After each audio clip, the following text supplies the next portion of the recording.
북클럽 랩의 두 번째 랩. 역사를 들려주는 엄마를 위한 아는 척 역사, 역사누리 숲입니다. 역사누리 숲을 맡고 있는 이영미 강사입니다. 역사 이야기를 아이에게 들려줄 때 제가 주로 쓰는 방법은 인물을 중심으로 그 주변 이야기를 들려주는 방법, 혹은 아이와 함께 어디를 놀러 갔을 때 이야기를 들려주는 방식입니다. 앞으로 역사누리 숲은 그런 방식으로 진행될 것 같습니다. 오늘 들려드릴 조선시대 이야기도 한 인물을 중심으로 그 주변 시기를 쭉 알아보는 시간을 갖도록 하겠습니다. 여러분들은 조선시대 가장 좋아했던 왕이 누구인가요? 네, 저랑 같이 한번 동시에 얘기를 해볼까요? 세종대왕과 정조입니다.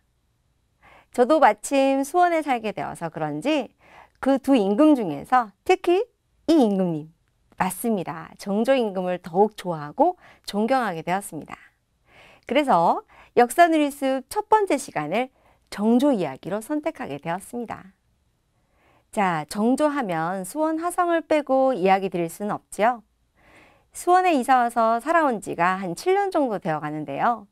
물론 수원 토박이 분들도 이 영상을 보시겠지만 북클럽 책 중에 수원 화성을 탐방하는 책이 있어서 찾아보았더니 바로 이 책, 알고 떠나는 우리 도시 탐방의 도시탐험대 수원을 탐방하다였습니다. 화성을 이 책 한 권만 들고 다녀도 혹은 북패드에 다운받아서 관광을 해도 좋을 정도로 정말 잘 만든 책이더라고요. 저도 개인적으로 깜짝 놀랐습니다. 이렇게 노골적으로 자사책을 자랑해도 되나 싶으시겠지만 화성 어차에서부터 그 다음에 최근에 탐방 갔다 온 모든 곳곳을 그대로 보여주고 있더라고요. 저희 친정에서 아버지 어머니가 올라오셨을 때 관광하던 루트 그대로를 소개하는 책이었어요. 야, 이렇게까지 자세히 소개할 수 있나? 라는 생각이 들었습니다.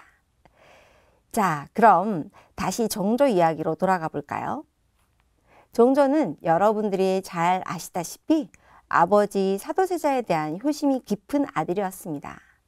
몇 번의 암살의 고비를 넘기고서도 왕이 된 후에 경기도 양주에 있던 아버지 묘를, 즉 사도세자의 묘죠, 현재 수원 화성시 안녕동 효행로의 융건릉으로 옮겼죠.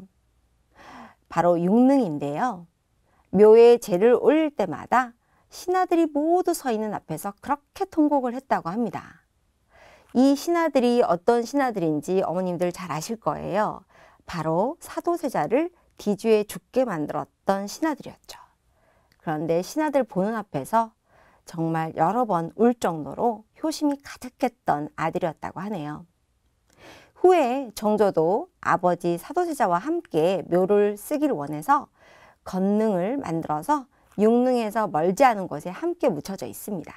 자, 이렇게 효심이 깊은 정조 이야기를 해드렸는데 이 효심이 깊은 정조가 아버지 사도세자의 묘를 옮기고 수원 화성을 새로운 도읍으로 삼고 싶을 정도로 여러분들이 아시다시피 수원은 사통팔달의 도시입니다. 수원에서는 지금도 충청도와 전라도 가는 것이 별로 어렵지가 않고 경상도를 잇는 노선까지 수원역으로 쭉 연결이 되어 있습니다. 게다가 서울로 가는 전철도 다양하게 있을 정도로 교통의 요지였습니다. 이 수원이라는 도시를 상업의 중심지로 만들고 싶었던 정조는 성안 네거리에 상점과 시장을 열어서 경제를 발전시키려 했습니다.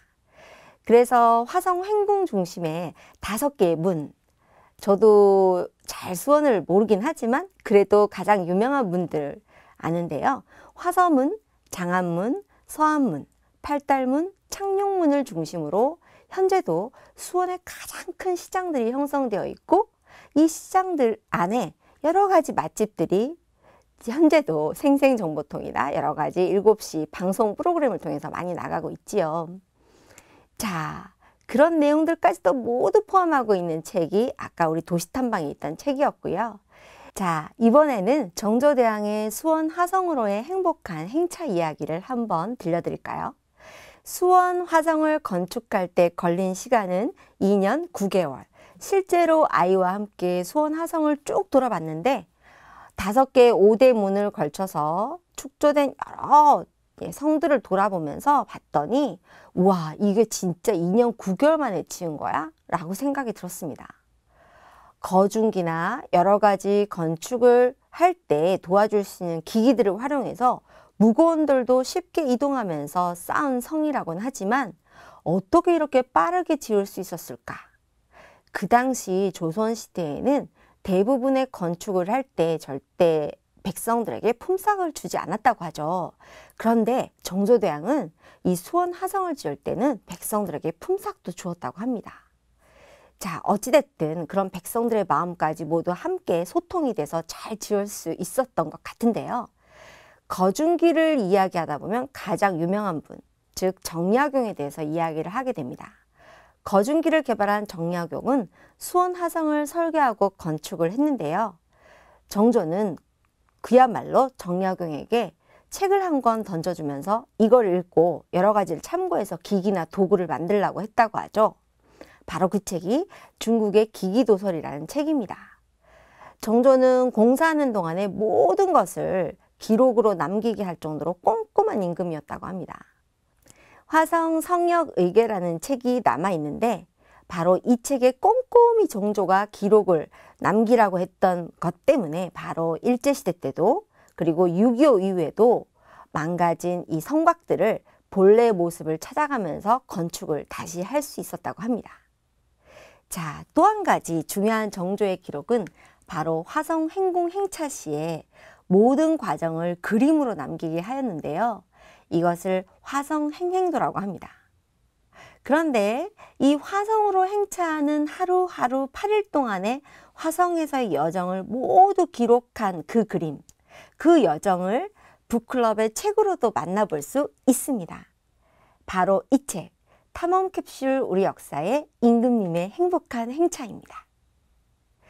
자, 이 책을 보다 보면 이 8일 동안의 하루하루의 여러 가지 기록들, 도착해서 어머님의 해감년을 한 것들, 그리고 도착해서 장룡용 부대의 시범, 무술을 본 기록들, 그리고 마지막 날 불꽃을 본 기억들, 이런 모든 기록들을 이 안에서 만나실 수 있습니다. 이렇게 기록을 남기길 좋아했던 왕이 바로 정조대왕입니다. 정조 때는 풍속화가 유행했는데 바로 그 이유는 정조의 특별한 생각 때문이었다고 합니다. 정조는 나라를 잘 다스리기 위해서는 백성들의 사정을 충분히 임금이 알아야 한다고 생각했다고 하네요. 이건 할아버지인 영조대왕과도 생각이 같았는데요. 영조는 재위 52년 동안 56회나 궁궐 밖을 나가서 평균 1회를 넘어서죠. 1년에 1회를 넘어서는 횟수로 궁궐 밖을 나가서 백성의 소리를 들었다고 합니다. 자, 이 영조대왕 때 일화처럼 한양의 청계천 물이 자꾸 넘치게 되자 청계천에 사는 가난한 사람들이 하소연을 했다고 해요. 물이 너무 범람해서 우리가 살 수가 없다고. 그런 그들의 소리를 듣고 개천 바닥을 파서 바닥을 낮추는 작업을 지금의 청계천 어떤 작업을 한 것처럼 바닥을 낮추는 작업을 해주었다고 하네요.